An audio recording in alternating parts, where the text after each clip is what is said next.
Có thể bạn chưa biết, hổ được gọi là chúa sơn lâm, vì là thợ săn hàng đầu trong rừng, biểu tượng cho sức mạnh và quyền lực.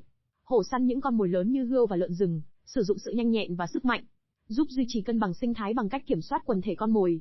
Có mặt ở nhiều vùng từ Ấn Độ đến Siberia, thích nghi tốt với môi trường. Đang bị đe dọa do mất môi trường sống và săn bắn trái phép. Xuất hiện trong nhiều truyền thuyết, hổ thể hiện sức mạnh và dũng cảm. Hổ, với vẻ đẹp và sức mạnh của mình, xứng đáng được gọi là chúa sơn lâm. Bảo vệ hổ cũng chính là bảo vệ một phần di sản thiên nhiên quý giá của nhân loại. Chúng ta cần chung tay gìn giữ loài động vật vĩ đại này, để tương lai có thể tiếp tục được nghe tiếng gầm vang của hổ trong rừng xanh.